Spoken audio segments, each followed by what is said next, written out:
Afternoon, everybody. Hi, Lelemba. Hi. We're privileged to have the King of Kabwe with us this week, and we thought we should have a quick fireside chat with him for everybody to get to know him a little better. He's one of our top agents, and I know he's had several meetings with a lot of people, and we're hoping that after this fireside chat, he can actually go off and have some time to tour. But to just give everybody a chance to get to know him, we thought we should just have a quick chat. Welcome, Paul. Thank you. Cool. Could you share just a little bit of your background with everybody? Where were you born? Where did you grow up? Just a little bit of background. Okay, hi guys, I'm Katumbi. As you know, they call me the King of Kabwe. I crowned myself, no one crowned me. Everyone just came and found me that this is the king, so we worship. Yeah. I was born in 1982 from a humble family of 4, and I was the only guy in the family. And I lost my parents some time back, and I was raised by my aunt in Osaka. Yeah. So what growing up was really hard for me. You know, you've been kept, and then you don't get to see your real parents, and then you could see the segregation that was there. Yeah, the segregation that was there. They would show you that you're not part of this family, and you lose out on a lot of things. So the only thing that drove me was to say, me being here, it's only education that's gonna make me go out of this house. So I found myself succeeding and I completed my education, and I joined mobile transaction in 2011. From there, I was working as a tailor for this guy called Tresford. He was running the Cairo outlet. From there, I was given an opportunity to become an agent, where I underwent some trainings for 2 weeks, and then I was picked up, and I was told I never knew where I was going to work from. I thought I was going to stay in Osaka, because Osaka is where everything happens. And after being successful with my trainings, I was told you were going to Kabwe. And I was like, everybody talks about Kabwe, like it's a ghost town, and I'm gonna be a ghost there. How am I going to make it? Yeah. So I went. It was really rough, like 2 weeks trying to find a place, because I was just dropped there. I thought that these guys were going to tell me, Paul, this is where you're going to operate from, but they said you go there and find where you can operate from. So it was really hard. Where you don't know anyone there, and then where are you going to start? Who's going to be your friend? Who's going to be people to help you out? So the 2 weeks were rough, and I was almost like giving up. By then there was Graham, and I called him like, Graham, it's like it's not working out here, and he was like, you're failing. So if you fail, you're never gonna go back and work for Zoona. We're sending you home. That's the end. And I was like, okay, let me give it a try. And this is how I managed to find the outlet at Horizon, which is my biggest outlet and the first outlet. Yeah, I celebrated that day that I had made it, and then the booth came in, and then I started operating. It was really hard. Like for 5 days, I never saw any customer coming. I would explain to people, and they were like, sending money in this booth. How secure is it? It's never gonna work. So I developed this tendency of going into clubs. I drink. I love drinking. So I said, if I can associate with the barmaids, they can help me sell my product.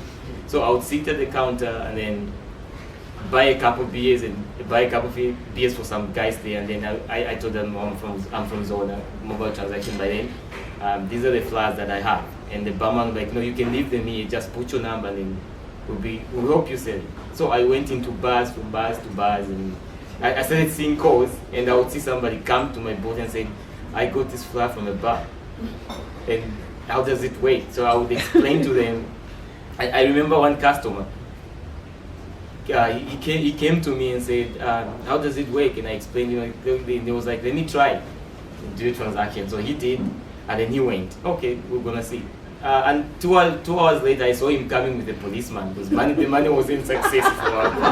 And he was like, this guy stole my money. and the other friend that said he has no idea about this transaction. I was like, no, if you look at it in the system though, I transacted and you had this message on your phone. No, you just text me, it's easy. You can just say, I'm successful. So I explained that to the policeman. He was like, no, let's wait. What time can this person have the money? Just give me an hour. So we sat by the boat, and then the money was successfully arranged. And then he was like, oh, thank you. And then the following day he came, did another transaction, and then got the flyers and like, let me help you sell. Yeah, from there I had the rough 1 year of not seeing what I went to Kabwe for. Then I would look at my cousin, Trace was the one who introduced me to mobile transaction back then. He was making it, and then I was like, how this guy is making it? It's a little transaction, and I'm not getting anything. It was really hard, and then all of a sudden I saw people coming in. I see traffic on my boat, and then after a year, I remember Teddy telling me, you can go for a second outlet. You need to open more outlets. Then I managed to go for a second outlet. Things were really happening, and I was like, I'm comfortable now. If I'm able to get myself some new pair of shoes, I think I've made it. That's where I did. And then Brad came in Kabwe. It was something else. I could even see that the vision was really going somewhere. How can I have important people like Brad coming to Kabwe? So we talked about it, and he was like, you need to go for more outlets. And I was like, more outlets? I'm managing 2 people, and then I go for more outlets. I was like, no, I'm comfortable. I remember him mentioning like, then I'm gonna bring somebody to share the cake that you have. And I was like, no. Yeah. And from that time, I couldn't even realize how many booths I was opening. The only thing I realized was that things were just happening so fast. People had a lot of customers, and today I sit back and relax and look at 17 outlets. I still don't believe these are mine. Yeah. Oh, wow. I think that's it. So are you saying when you were dropped off, you weren't given like a lot of money to spend, and was there any advice that was given to you around how to manage your business and manage your flow when you were dropped off? Yeah, when I was dropped off, Brad again came in. He told me something like, you're gonna go to this new town, and everyone's gonna see, okay, there's a new dude in town. It's got cash, and then it's up to you. We've given you this float, and then it will be up to you if you're gonna spend it or to the women, say, I'm here as a new dude, here's the monies and stuff. And then he said, if that money goes, we'll send you back because you failed. So whenever I would be going to the club, it's something I talked about. I would be in the club and having a couple of beers, and I would see these women like giving me some looks. I would try to make a move, and I would be there after my float, and I'll be like, oh.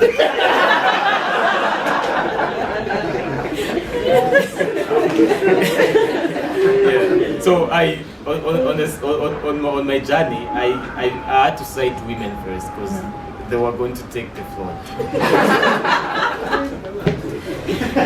Yeah, so those are the advice. And I remember Brad also mentioning something like, well, in the next 5 years, I want to see you drive that luxurious Mercedes-Benz and stuff. And then when you have that when you get that car, I'll fly down to Zambia, and then you should come and pick me with that car by the airport.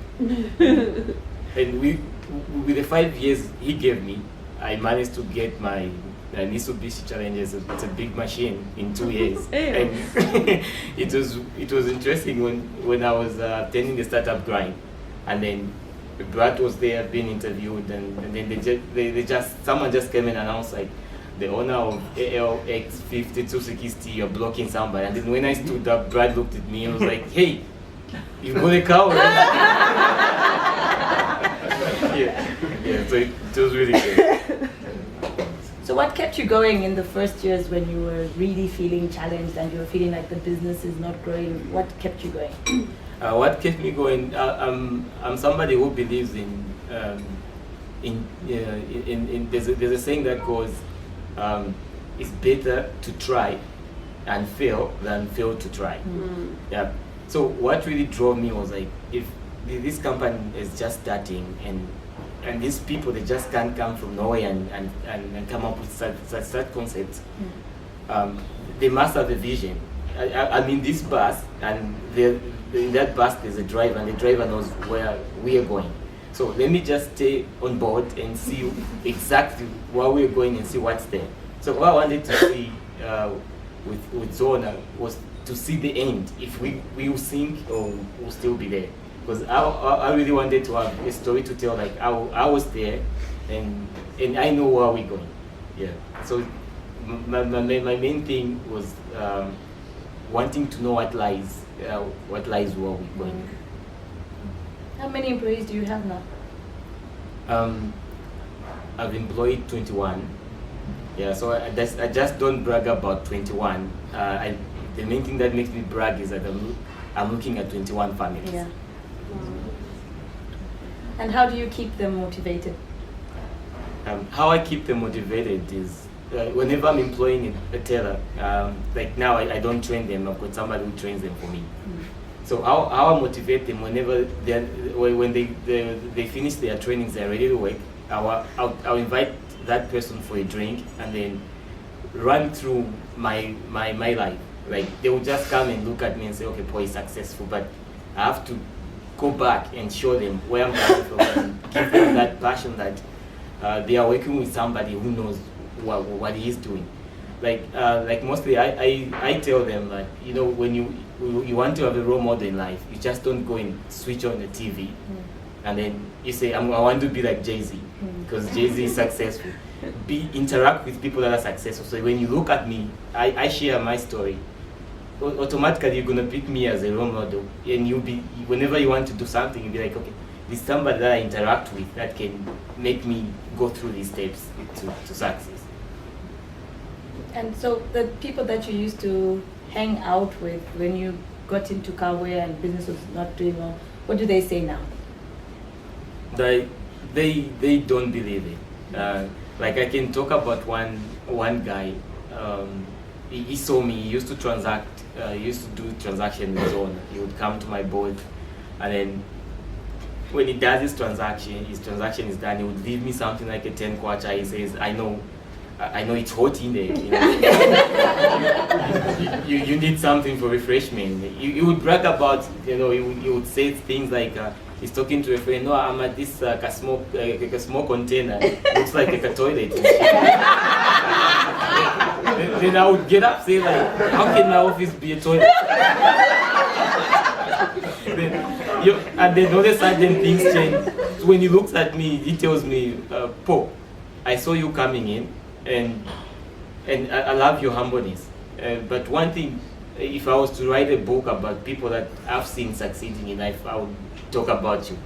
Because I saw the way you used to be in that container with one booth, and today there are a lot of them, and whenever people walk around, they'll be talking of Zoona. It always comes to my sense that if they only knew the person who's behind Zoona being successful in Kabwe. So sometimes I would pass just taking a walk, and be like, why are you putting on those slippers? You think you don't know that we're young tycoon? And I'll be like, it's like you just show off that you're the guy behind Zoona. Me, I know. I tell the people that boy is a young tycoon. Can you share the story of the guy who used to drink shake with? So shake is opaque beer made out of like maize meal. It's like one of the cheapest alcohols, really mass made. So could you share that story? Yeah. When I was starting, when I was struggling with my business in Kabwe, I couldn't manage to buy a bottle of castle. So I would go for a cheaper beer, a local brew, and then we would sit there with this guy, and then we would be drinking shake, that's a local brew. And then he never knew my vision. I found him in that tavern, and I joined him, and I came out. So he would like, nowadays you don't see him. I'll be like, things like, seems like things are moving well for me. And we part ways, like we never used to see each other. And then I was drinking at a certain club, and then he passed by. He saw my car parked there, and he just walked in and said, directors. Yeah, I was like, wait, what do you mean by that? Say, we know who you are nowadays. You know, you don't supposed to pretend. And then you tell people like, this guy, I used to drink with him that check shaking, and then today look at him where he is. And then he was like, how did you manage? Because you found me in the tavern and I'm still in the tavern and you are out. I was like, no, it's about believing in yourself and what you really want. And by back then, my car was written the Black Widow. And he talked about maybe you have connections with the people up there, and I said no, there was nothing. He was like, maybe you're into Satanism. He couldn't believe. There was a lot of question. I was like, you're not supposed to be with me.